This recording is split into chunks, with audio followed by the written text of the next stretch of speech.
To introduce Greg Watson. Greg Watson's poetry has appeared in numerous literary journals, including the Seattle Review, Poetry East, and Tulane Review, and has been featured on Garrison Keillor's Writer's Almanac. His latest collection is What Music Remains, published by Nodin Press. He lives in the Mac-Groveland area of St. Paul. Please welcome Greg Watson.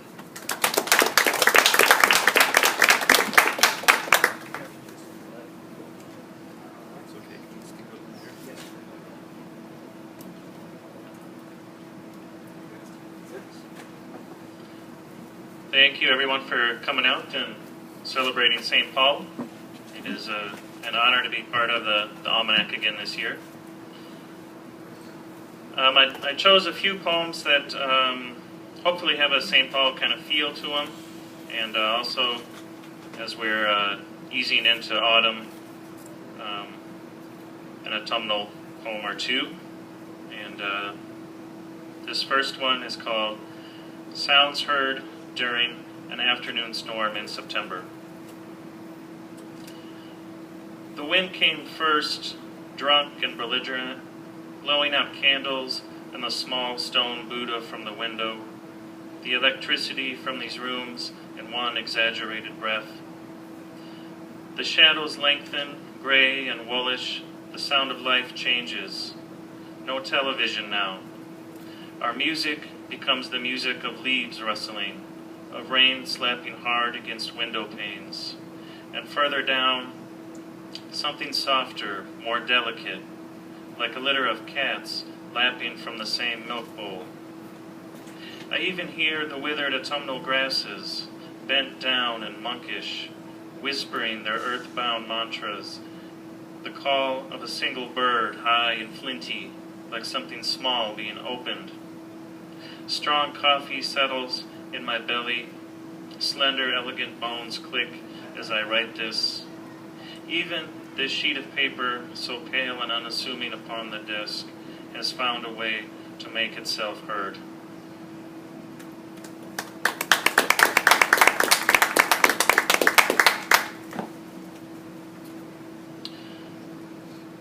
Here's a prose poem about a place here in St. Paul.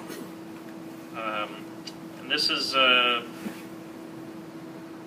one of those little story poems that you kind of invent in your head. This is a prose poem called Midway Motel. You know, you wonder who ends up in these places.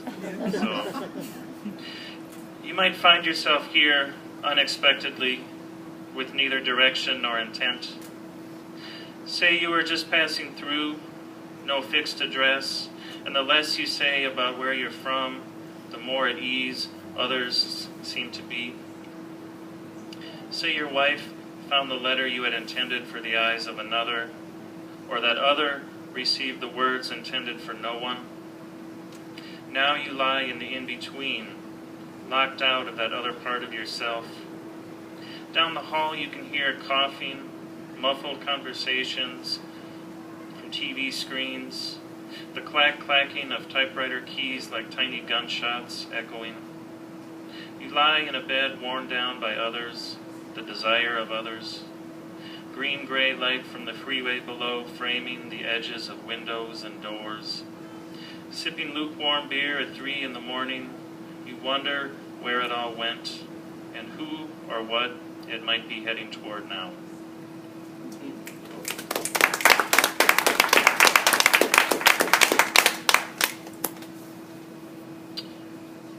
And here's another prose poem about St. Paul location. This one doesn't happen to be there anymore. It's about a laundromat that used to be on right on the corner of Rice and Larpenter on the north end there. There is one there now, but it's not the same one. So, but this is a memory poem at the Sparkle Laundromat on Rice Street.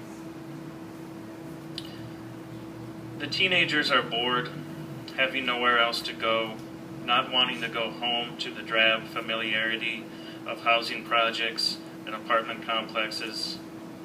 We too are directionless, but directionless in the same place and time.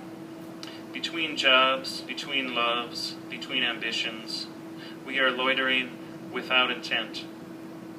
Hank Williams echoes from a small dusty speaker. Quarters tumble from the change machine. Pool balls click with soft indifference. Ceiling-high windows are veiled with steam. Impossible to tell at first glance if it is summer or winter, daylight or evening. There is no stampede of years here, no memory rushing in either direction, insistent on its own inherent beauty. Only the rhythm of machines in cycle, that constant turning without a rival. We could come back decades from now, pick up where we left off, wait it out for one more song before returning to the world again.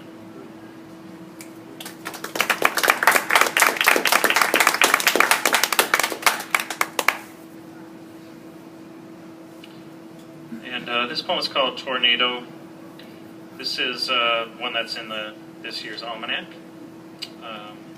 This is another memory poem from childhood. Just beyond the hem of the lake's blue skirt, the sky turned suddenly jaundiced. A weighted stillness, not quite your own, descended, and even the black pine and birch hovered motionless in a calm that bore no calmness at all.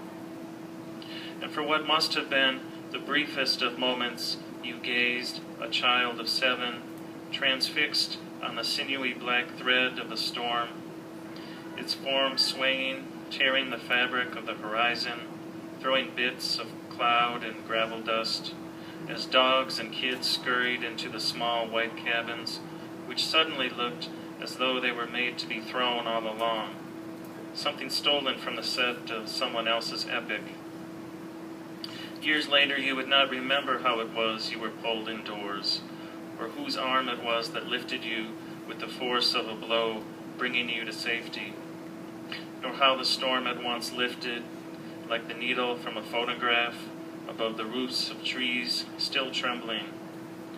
And when you looked out again, it was through brown sheets of mud slapped across windows, the dark fragrance of earthworms seeping through the slats, beyond which the world shone as green and peaceful as it ever would again.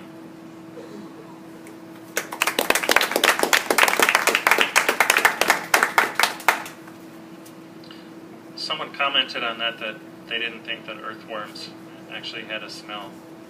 I disagreed.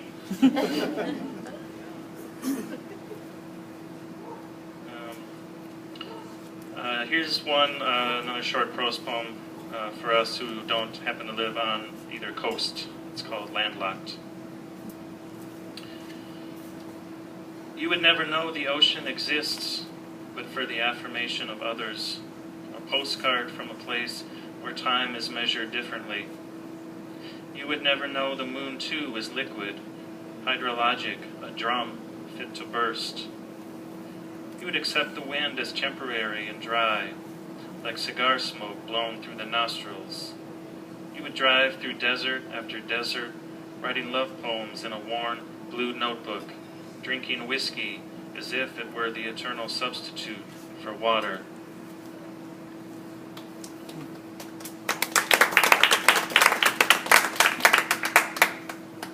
And just one more.